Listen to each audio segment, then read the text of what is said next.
नमस्कार. श्री स्वामी समर्थ. नमस्कार. कसे आहात आपण? ज्या दिवसाची आपण सर्व खूप आतुरतेने वाट बघत असतो तो दिवस अगदी काहीच दिवसांवरून ठेपलेला आहे. म्हणजेच यावर्षीचा श्री दत्त जयंती उत्सव दिनांक 4 डिसेंबर 2025 रोजी आहे व त्याचा सप्ताह दिनांक 28 नोव्हेंबर 2025 पासून सुरू होत आहे. या सप्ताहाचं विशेष महत्त्व असतं. ज्याप्रमाणे नवरात्रोत्सवात, गणेशोत्सवात गणपती देवाचं, देवीचं चैतन्य हे जागृत असतं, त्याच्या लहरी फिरत असतात आणि त्या काळात त्या त्या देवतांची शक्ती केल्यास त्याचा आपल्याला विशेष लाभ मिळत असतो. त्याचप्रमाणे दत्त जयंतीच्या सप्ताहाचं हे विशेष महत्त्व आहे की या काळात दत्त महाराजांचं म्हणजेच आपल्या स्वामींचं तत्व हे जागृत असतं, ती शक्ती जागृत असते. आणि ह्या काळात जर आपण काही विशेष सेवा केल्यात ना, म्हणजे कुठल्याही संकल्प करून तुमच्या काही इच्छा असतील त्यासाठी किंवा काही तुमचे आजारपण वगैरे त्यासाठी संकल्प करून सेवा केल्या जातात तशा, किंवा इतरही तुम्ही नॉर्मल साध्या सेवा जरी केल्यात ना तरी त्याचा तुम्हाला अनेक पटीने त्याचं फळ मिळत असतं व त्याचा लाभ मिळत असतो. आणि लवकरात लवकर जे काही तुमचं इच्छा आहे, जे काही तुम्ही ज्यासाठी करताय ते लवकरात लवकर तुम्हाला प्राप्त होतं. आजच्या आपल्या ह्या व्हिडिओमध्ये आपण अशाच काही प्रभावी आणि सोप्या सेवा पाहणार आहोत ज्या आपण ह्या दत्त जयंती सप्ताहाच्या काळात म्हणजे या 7 दिवसात करू शकतो. यात संकल्पयुक्त सेवा सुद्धा आहेत, म्हणजे मनोकामना पूर्ती, संकट निवारणासाठी व इतरही सेवा आहेत ज्या आपण ह्या काळामध्ये करू शकतो. बघा, आता आज आपण ज्या सेवा पाहणार आहोत ना, या तुम्ही तुमच्या जवळच्या मठामध्ये किंवा मठ नसेल जवळ दत्त मंदिर असेल तिथे जाऊन करू शकता, किंवा नसेल शक्य होत तर तुम्ही घरी बसून सुद्धा करू शकता. याला असं काही बंधन नाही. किंवा सकाळी जमत असेल सकाळी केल्यास उत्तम, पण नसेल जमत तर संध्याकाळी सुद्धा या सेवा तुम्ही करू शकता. आणखीन एक महत्त्वाचं म्हणजे आज आपण ज्या काही सेवा पाहणार आहोत ना त्या सगळ्याच्या सगळ्या करायच्यात असं नाहीये. त्यातल्या तुम्हाला ज्या आवडतायत, जमतायत, तुमच्या वेळेत ज्या बसतायत. बघा कसं आपलं संसारी माणसं असतो आपण, आपल्याला शिक्षण, नोकरी, मुलं वगैरे अशी बरेचशा जबाबदाऱ्या लोकांवर असतात व त्या सांभाळून या सेवा करायच्या असतात. त्यामुळे ह्यातल्या तुम्हाला जेवढ्या जमतायत ना, शक्य होत आहेत तेवढ्या निवडून करायच्या आहेत, मनापासून करायच्या आहेत. या सप्ताह काळामध्ये सगळ्यात लोकप्रिय म्हणजे स्वामी भक्तांची सगळ्यात आवडती सेवा असते ती म्हणजे श्री गुरुचरित्र या ग्रंथाचं पारायण. पण काही कारणास्तव जर तुम्हाला गुरुचरित्राचं पारायण करणं शक्य होत नसेल तर इतरही बऱ्याच अशा सेवा आहेत, बरेच असे ग्रंथ आहेत जे तुम्ही करून तुम्हाला गुरुचरित्र पारायणाचं फळ मिळतं, असं त्यांची महती आहे. तर त्याचा आपण एक विशेष व्हिडिओ बनवलेला आहे, त्याची लिंक मी शेवटी देतो, व्हिडिओच्या डिस्क्रिप्शनमध्ये सुद्धा देतो. ती व्हिडिओ तुम्ही जाऊन बघा तुम्हाला इच्छा असेल त्या सेवा करण्याची तर. आणि आता इथे आपण बघणार आहोत की जर तुम्हाला गुरुचरित्र पारायण करणं शक्य होत नसेल पण तुमच्या मनात इच्छा असेल तर गुरुचरित्राचा 14वा अध्याय हा तुम्ही या काळात वाचू शकता. बघा, 14व्या अध्यायाची अशी एक छोटीशी पोथी येते, अगदी 5 मिनिटात हा अध्याय पूर्ण होतो. तर या 7 दिवसात रोज किमान हा 14वा अध्याय तुम्ही वाचू शकता. अत्यंत प्रभावी, फलदायी अशी ही उपासना आहे. नंतर आपली पुढची सेवा आहे ती म्हणजे श्री स्वामी समर्थ या मंत्राचा जप. बघा, 11 माळ जप हा करायचा असतो. ही सेवा खूप प्रचलित आहे, म्हणजे भक्त अगदी नित्यसेवेत ही करतात. 11 माळा श्री स्वामी समर्थ जप. तुम्हाला 11 माळ शक्य होत नसेल तर किमान 1 माळ तरी हा जप श्री स्वामी समर्थ या मंत्राचा करायचा आहे. घरी केलं चांगलं, मठात केलं तर उत्तम. कारण कसं असतं बघा, मठात मंदिरात सेवा करण्याचा फायदा कसा असतो की एकदा तुम्ही जप केल्याच, 1 माळ जप केल्याचं अनेक पटीने त्याचा लाभ मिळत असतो. त्यामुळे मठात केलं तर उत्तम, नसेल शक्य होत घरी करा. जर जप शक्य होत नसेल तर बघा, नामस्मरण ही सुद्धा अत्यंत प्रभावी सेवा आहे. या काळात तुम्ही ना सतत श्री स्वामी समर्थ या मंत्राचं नामस्मरण हे करत राहायचं आहे. जिथे कुठे असाल, प्रवास करत असाल, बाहेर असाल, तुम्हाला थोडा जरी वेळ मिळाला ना तरी त्यात नामस्मरण शांतपणे हे करायचं आहे. तुम्ही सकाळी वेळ मिळत नसेल ऑफिसवरनं आल्यावर वगैरे, संध्याकाळी शांत जागे एका बसा, 10-15 मिनिटाचा वेळ लावा, त्यात फक्त शांतपणे श्री स्वामी समर्थ या मंत्राचं नामस्मरण करा. ही सुद्धा ह्या सेवेचं कसं आहे बघा, तुम्हालाच जाणवेल, नामस्मरण तुम्ही केल्यावर ना खूप तुमचं मन शांत होईल, प्रसन्न वाटेल आणि एक पॉझिटिव्हिटी तुम्हाला जाणवेल. हा अनुभव तुम्ही स्वतः करून बघा ही सेवा. तर बघा, श्री स्वामी समर्थ या मंत्राच्या माळा जपायच्या आहेत 11, नसेल जमत 1, आणि नामस्मरण हे सदैव चालूच ठेवायचं आहे. म्हणजे या सप्ताह काळात नाही, इतर वेळी सुद्धा नामस्मरण ही सेवा आपली चालूच ठेवायची आहे.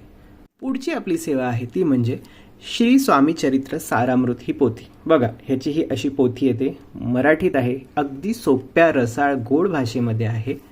तर ह्या पोथीचं कसं आहे, ह्यात 21 अध्याय आहेत. तर आता आपला 7 दिवसांचा सप्ताह आहे. तुम्हाला वेळ असेल, जमत असेल तर अख्खी पोथी रोज तुम्ही 7 वेळा वाचून होईल. रोज अख्खी पोथी वाचायची आहे. 21च्या 21 अध्याय वाचायचे आहेत. एक 1.5 ते 2 तासात ही पोथी वाचून होते. नसेल शक्य होत, वेळ नसेल तर रोज 3-3 अध्याय करून 7 दिवसात ही पोथी पूर्ण करायची आहे. ही सेवा जी आहे ना चरित्र सारामृताची, ही संकल्पयुक्त सुद्धा करतात. म्हणजे आपण मगाशी म्हटल्याप्रमाणे तुमच्या जर काही मनोकामना असतील, काही संकट असेल तर त्यासाठी संकल्प करून ही सेवा 7 दिवस करायची आहे. संकल्प करून करत असाल तर रोज अख्खी पोथी वाचलेली उत्तम. श्री स्वामी चरित्र सारामृता इतकाच प्रभावी आणि प्रचलित दुसरा ग्रंथ म्हणजे श्री गुरु लीलामृत. वामनबुवा वैद्य म्हणजे ब्रह्मनिष्ठ वामनबुवा वांबोरीकर किंवा वामनबुवा वैद्य यांनी लिहिलेला एक 56 अध्यायांचा हा ग्रंथ आहे. चरित्र सारामृता इतकाच हा खूप प्रसिद्ध आहे. स्वामी भक्त खूप आवडीने या ग्रंथाचं पारायण करतात, नित्य वाचन करतात. माझ्याकडे आता दाखवायला आहे पण इथे जवळ दाखवायला नाही आहे हा ग्रंथ. मी ह्याचा फोटो टाकतो स्क्रीनवरती, तर तुम्ही बघा. ही सेवा सुद्धा खूप प्रभावी आहे. एक 56 अध्याय आहेत पण तुम्ही अख्खी पोथी रोज वाचायची असं नाही आहे. त्यात त्यांनी सगळे नियम आणि कसं वाचायचं 7 दिवसात अध्यायांचं ब्रेकडाऊन त्यांनी दिलेलं आहे की किती अध्याय रोज वाचून हे 56 अध्याय पुरे करायचे आहे. ते खूप सोपी साधी भाषा आहे, ओवीबद्ध ग्रंथ आहे. ही सेवा सुद्धा करू शकता. ही सेवा सुद्धा संकल्पयुक्त करता येते मनोकामना व संकट निवारणासाठी. तुम्हाला आवडत असेल तर ही सेवा सुद्धा तुम्ही करू शकता. यासोबतच ना स्वामींच्या नामावली येतात. म्हणजे 108 नामावली असते किंवा सहस्त्र नामावली असते ज्यात 1008 नावं असतात. तर ह्या नामावली तुम्ही वाचू शकता तुम्हाला आवडत असेल तर. नामावलींची स्तोत्र सुद्धा येतात. तुम्हाला जमत असेल तर ती सुद्धा तुम्ही करू शकता. बघा, जी तुमच्या शेड्यूलमध्ये टाइमात बसते ना ती घ्या. 108 आवडते ती करा. सहस्त्र नामावली आवडते तर ती वाचा.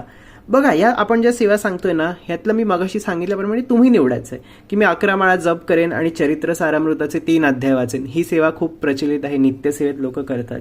किंवा मी चरित्र सारामृत अख्खं वाचेन आणि नामस्मरण करेल, असं तुम्ही निवडायचं आहे. तर या नामावली सुद्धा खूप प्रभावी असतात. खूप गोड भाषेत स्वामींची जी नावं असतात, म्हणजे स्वामींनी ज्या काही त्यांच्या कालखंडात ज्या काही लीला वगैरे केलेल्या आहेत ना त्याचं वर्णन त्या नावांमध्ये आलेलं असतं.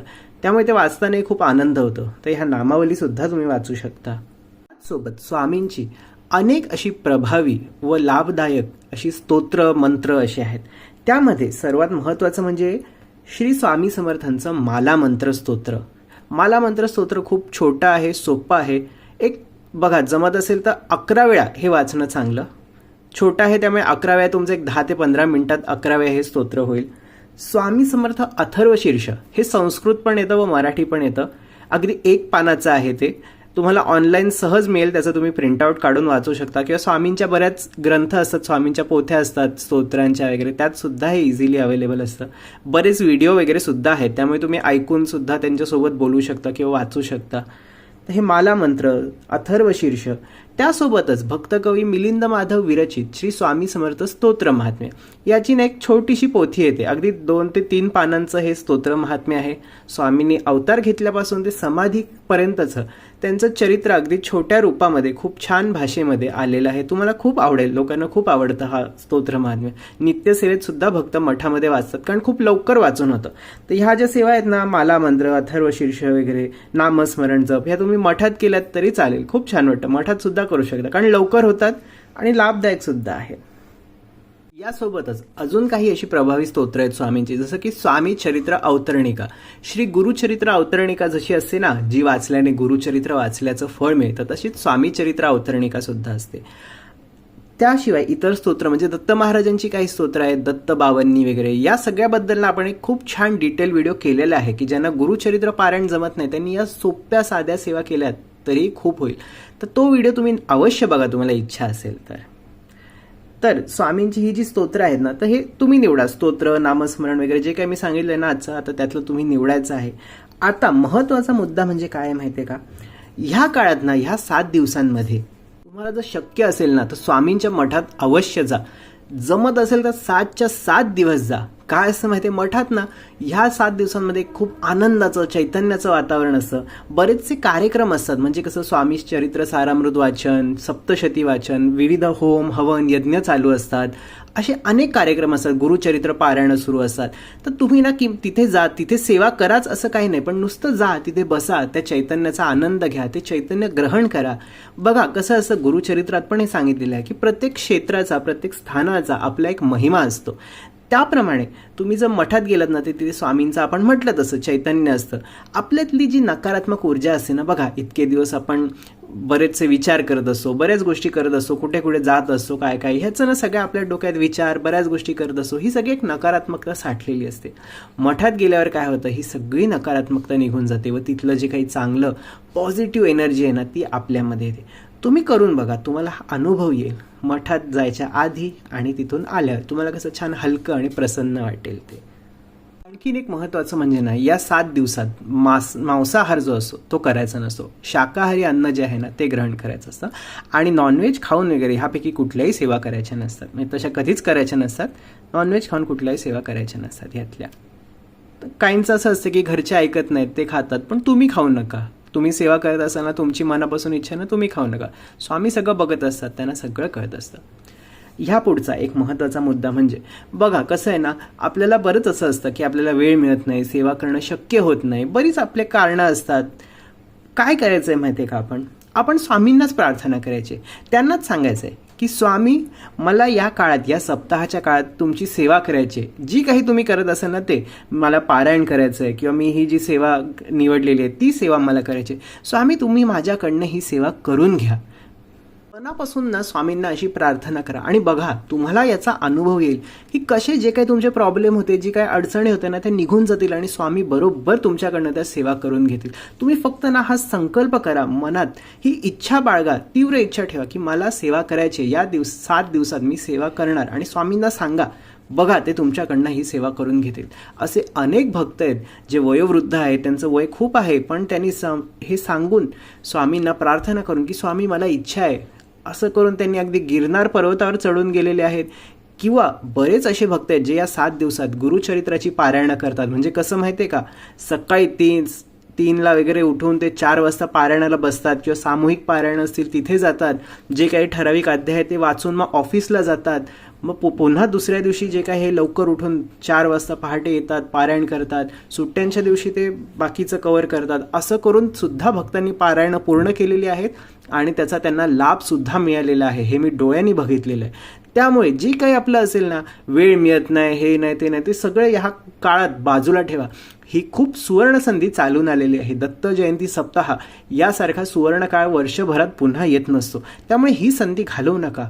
जे काही करता येईल ना ते करा, पण करा, मनापासून करा. बघा आणि स्वामींना सांगा, स्वामी नक्की तुमच्याकडनं करून घेतील. तर आजचा हा व्हिडिओ तुम्हाला कसा वाटलं, जी काही आपण माहिती सांगितली ती कशी वाटली ते कमेंट्समध्ये नक्की लिहून कळवा. आवडली असेल लाईक करा आणि जास्तीत जास्त स्वामी भक्तांपर्यंत शेअर करा, ज्यामुळे त्यांनासुद्धा या माहितीचा, या सेवांचा लाभ होईल. आणि आपला स्वामींचा महिमा या चॅनलला सबस्क्राईब नक्की करा. स्वामी तुमच्या सर्व चांगल्या इच्छा पूर्ण करो, तुमच्याकडनं सेवा करून घेऊत आणि नेहमी तुम्हाला सुखात, आनंदात आणि सुरक्षित ठेव, हीच त्यांच्या चरणी प्रार्थना. धन्यवाद. श्री स्वामी समर्थ.